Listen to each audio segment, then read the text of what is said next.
Okay. Okay.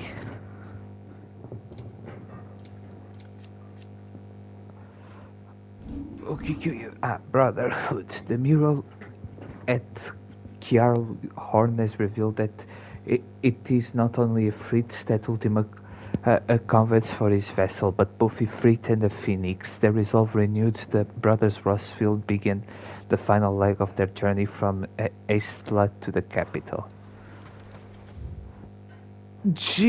Pois eu tinha desbloqueado uma side quest. É só aqui, não há mais de lado nenhum. Mas deixa ir ao Hideaway ler os coisitinhos.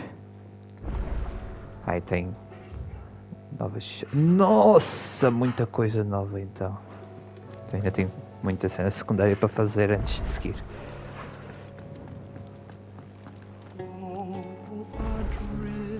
You don't know what you're talking about. You don't know what you're talking about.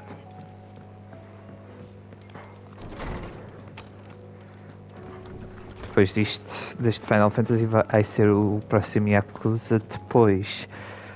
Não sei o que vou jogar depois do próximo Yakuza, porque não vou jogar logo a seguir o outro Yakuza, senão vou-me cansar muito facilmente de Yakuza. Mas não sei o que é que vou jogar depois. Hã? É um dilema muito grande. Jesus Christ! Barnabas' mother, one of the a few surviving descendants of the children of Semkes who fled from Valisthia and took refuge in the outer continent, only returning generations later. She and her clan were devout believers in a circle of Malios, whose teachings she settled in her son, teachings and memories that he treasures to this day. Alas, her beliefs were also to prove her downfall, as she was killed in a raid by the followers of a rival religion. Most the Chronicle, far-fabled scholar of the Valisian history and legend. When Hippocrates was but a boy, Moss visited his village on the outer continent, perhaps seeing something of himself in a young scholar to be. The great master took him under his wing. However, that time together was soon to come to an end, for one day Moss and his journal were gone, leaving nothing but a note behind, one which reads, "Seek knowledge." The young Hippocrates took these words to heart. Zemekis Falls, a vast circular uh, cavity earthed from the Dalmatian coast. It is here the mother crystal known as Zemskis once stood. In the age of the fallen, men hoping to claim the power of the gods laid siege to the crystal in an attempt to gain entry to its ether-rich heart. Rather than attempt to fend off the assault, instead responded by destroying the mother crystal and its heart, the great crater left behind standing as a reminder of man's hubris. The continent, the vast landmass situated far from Valisian shores. Aside from the most intrepid traders, few have been known to brave the journey there or back, for which reason the character and customs of its peoples remain a mystery to most. Legends claim that remnants of the fallen fled either from the twins when their civilization collapsed, but even the most bookish continental would be hard-pressed to explain what became of them in the intervening millennium. Drake's Horn, a mother crystal which stood in Soffernash, an area now lost to the Blight. The fall of Drake's Horn left Drake's Spine the only mother crystal on the continent and sparked a decade-long conflict for control of its ethereal bounty. After much bloodshed, it was the erstwhile nation of Veldermark which finally subjugated the warring tribes of Ash and established a kingdom around what is now Stonier. The War of the Magi, one of many great conflicts waged near the end of the Age of the Fallen, in which mankind, fielding fantastical clockwork armies fueled by powerful magics, fought for control of the Mother Crystals. These, however, worked to hasten the drain of the ether from the land and thereby give rise to the Blight. By the time the fighting had ceased and peace was restored, the wounds suffered by both humanity and the land had grown too deep to heal, and civilization began its slow yet inevitable march into darkness. It was only a matter of winters before the Thousand Year Wars of knowledge used to build the great Magitech faded and was eventually lost to history. The Circle of Malleus, the ancient religion from which more recent savior cults grew, its beliefs were originally drawn from murals left behind by the people who lived near the mother crystal Zemkis. But, but while at one point it was a faith followed throughout Valencia time and the fading memory of the ancient culture that spawned it saw it gradually fall from favor. The inner sanctum, sacred chambers in which the hearts of the mother crystals are enshrined, erected far before the time of the fallen when humanity was still in its infancy, their original purpose was to simply provide protection for the fragile cores. As time passed, however, they were slowly transformed into places of worship. Echoes, strange clockwork constructs often encountered in near fallen ruins. They were once only ever found protecting such structures, but in the aftermath of primogenesis, beneath the blackened skies that followed, they emerged from the ruins at last, and can now be seen all over Valencia. Though, I, though widely assumed to be vestiges of the fallen civilization, it seems they were in fact originally servants of Ultima, created by him in a time lost to memory, and it was only over long years of scavenging wreckage from fallen ruins that they took on their current form. Since Ultima's reawakening, they have been guided by his will and his will alone. You wish to study the tomes? Barnabas Tammer, king of Alud and dominant of Odin, the warden of darkness, scion of a tribe that crossed the seas to Valencia from the southern continent many centuries before. Barnabas remains a zealous adherent of their ancient religion, the Circle of Malleus. Tasked by his god Ultima to assist with the perfection of his vessel, Barnabas has put Mythos to the test, at last judging Clive worthy and surrendering his strength to him with his dying breath. Odin, the Warden of Darkness who rides into battle atop his six-legged steed, blade in hand. His latest dominant, King Barnabas of Alud, a man scholars believe to be a descendant of the ancient modes of darkness, within whose line all dominants of Odin are born. However, they have as yet been unable to prove this point on account of no records of any Odins before Barnabas Tammer having come to light. Dion Lesage, dominant of Bahamut, Warden of Light, making good on his promise to Joshua Rosfield to join him in his fight against Ultima, Dion relies his dragoons to the defense of the Dalmatian capital of Randella, saving the city from Akashic assaults. He entrusts his troops to Eugen Havel before setting out to pledge his personal loyalty to the Rosfield's cause. Eugen Havel, former Field Marshal of the Dalmatian Republic. While there was a time he took personal command of his troops, Hugo Kupka's rise to prominence led to his being recalled from the battlefield by reason of his advancing age. However, it was a battlefield that was to return to him with a horde of Akashic attacked Randella and with the ministers either stupefied or slain. He was left with no option but to coordinate its defense. I need some water.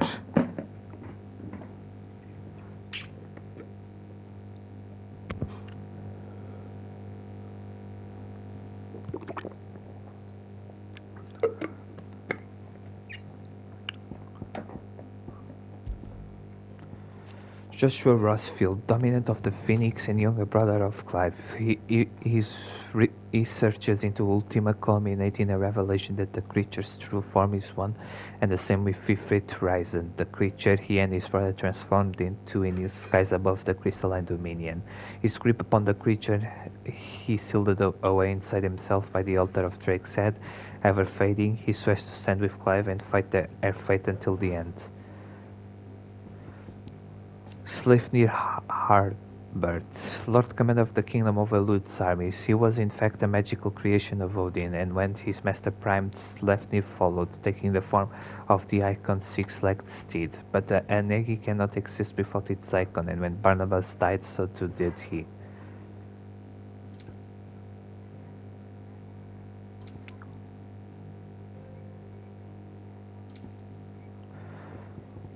Byron Rossfield, younger brother of the late Archduke Elwin and Warden of Post Isolde.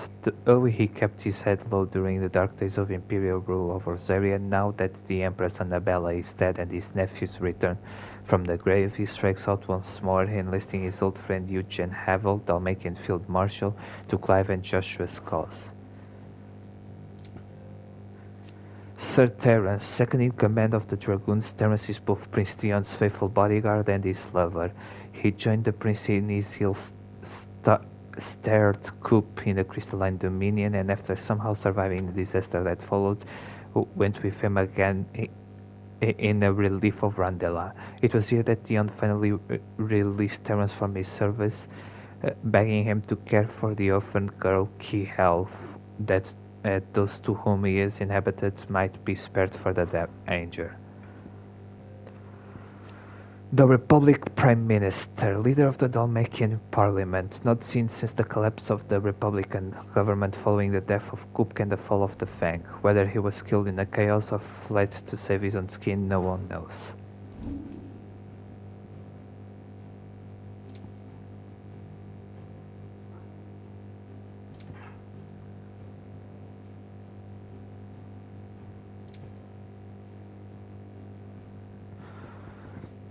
The Dalmatian Republic, a nation from a federation of 5 smaller states, it is located in the southern half of the continent of Storm and has its capital at Randella. After the fall of Drake's Fang, a combined force of Akashic soldiers and orcs descended on the capital and came perilously close to destroying what little order remained. However, thanks to the intervention of Prince Dion Lesarge of Sunbrack and his Knights Dragoon, disaster was averted at the last moment. Randella, the capital of the Dalmatian Republic, it was once a thriving hub of commerce where merchants gathered from across Valencia. People enjoyed a life of peace and prosperity under the guidance of the Parliament of Ministers, who oversaw the nation's affairs from the safety of the Ministry of Law. Since Ultima brought about Primogenesis, however, Randella's streets have been all but abandoned to Akashic eluders, soldiers, and beastmen on a hunt for flesh.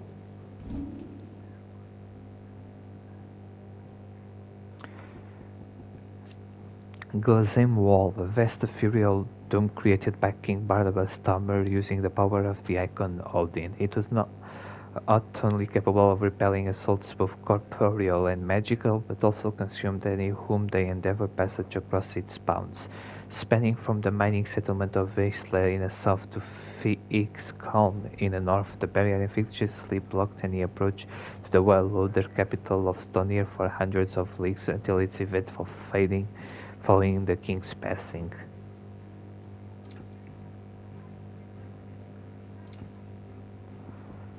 Ancient mural, a religious image of the Circle of Malleus, an ancient faith that worshipped both the Mother Crystals and Ultima. It depicts the icons arranged in adoration of a central figure thought to be Ultima, the god that rules above them all. Joshua discovers an unblemished version in the depths of a other stronghold of Kjalhorn and learns that the figure thought to be Ultima is in fact that of Ifrit Ryzen, Ifrit and the Phoenix united as one. You are always welcome, Clive. Sid, did you know that chocobos are far more resilient to the effects of ether? Okay. Oh, kappa, kappa, kappa, kappa, kappa.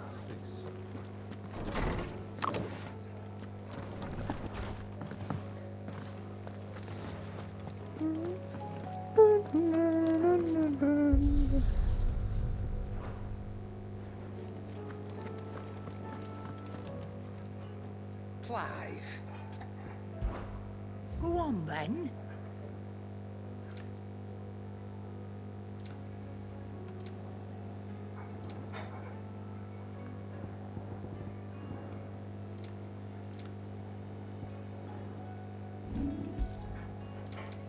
Is that all? The stew's awfully thin. Trouble with your gear, or Ask about Dravos. the sound of ringing still?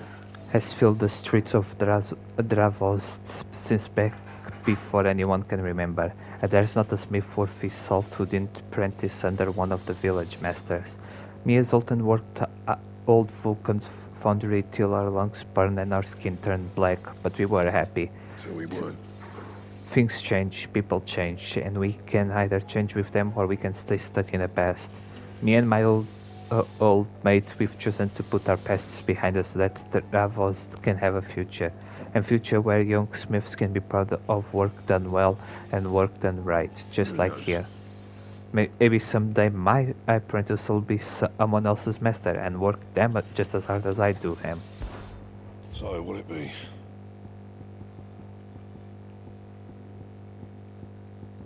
Bring me the materials, and I'll think about it. Bring you the materials, they are How so am I meant to do that over. then? Bring me the materials, and I'll think about it.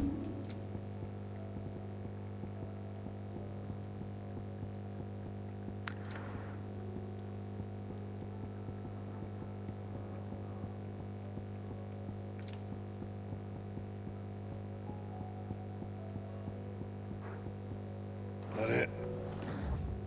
There. Fine.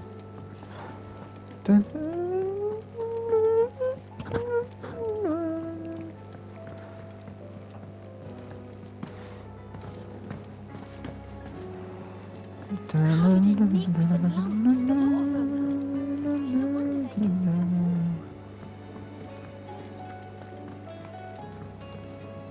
Clive, allow me to educate you.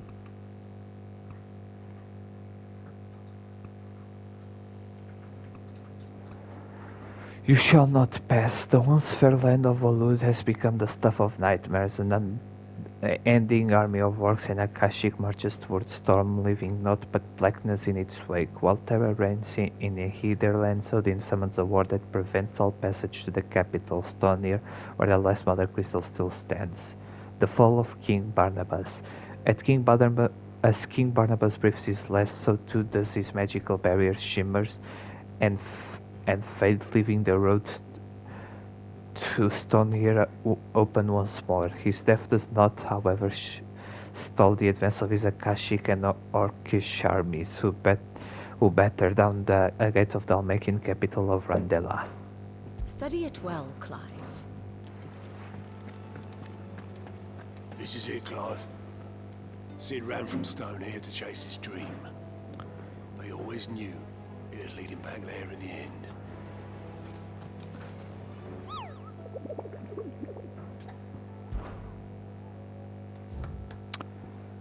Nossa senhora!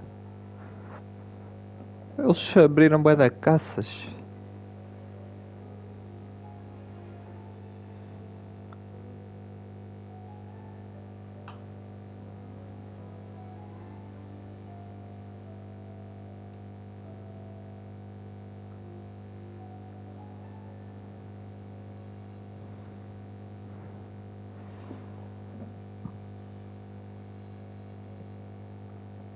Okay.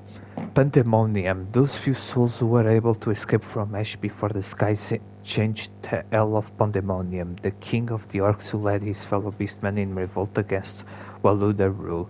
Though his rebellion was swiftly crushed by King Barnabas' armies, many of the orcs who now roam the Twins, sating their appetite for human flesh, bear his markings, suggesting that he still commands his forces today.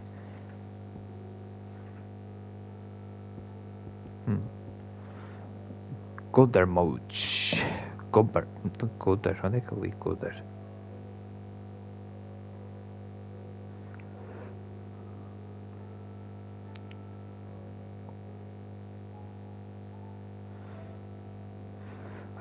A rogue goblin has been sighted several times in the abandoned village of Aistla, presumably drawn by the shores left behind when the villagers departed from reverie.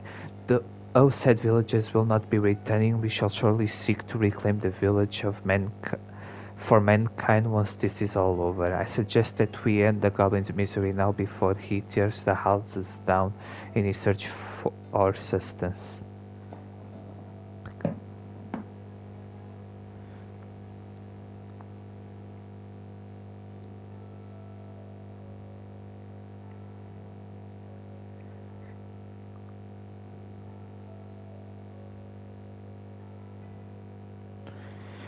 Bigul, among the diverse beasts that make their home in Walud, there are many that seem not to be a creation of nature but of some alien god.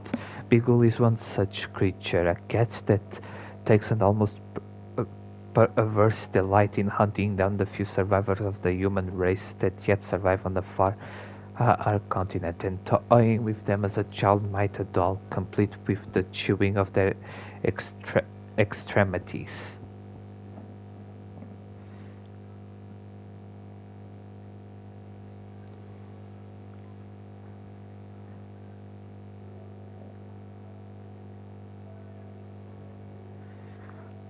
Acne, a band of cursebreakers making a first foray into a loot, encountered this creature near the road through Health Comp. Though those with memory of Ash before its fall know Agni as a peaceable beast, one worshipped by the Jalcona of the North, the effervescence addled its mind, sending it barreling hither and yon, crushing anything in its path. To end its torment would be a mercy.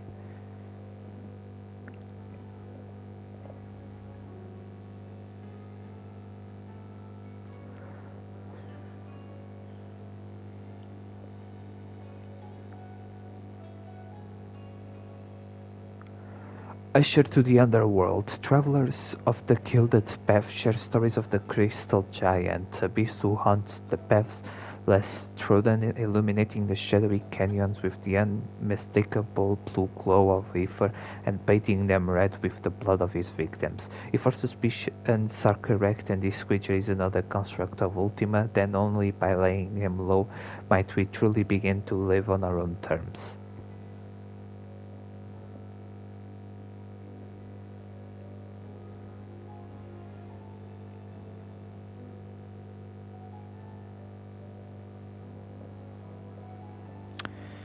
Okay, the Blood Moon. After the collapse of the fallen civilization, the technology slept silently within the ruins of their airships for many a long year. However, of late, these echoes of the fallen age have begun to awaken, attacking any strangers on sight, presumably as they were designed to do. While some are easily escaped, this particular echo persists in pursuing its targets until they lie dead in the dust. Ok, então, puxa, muita caça.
Deixa eu gravar, gente, luta contra ele.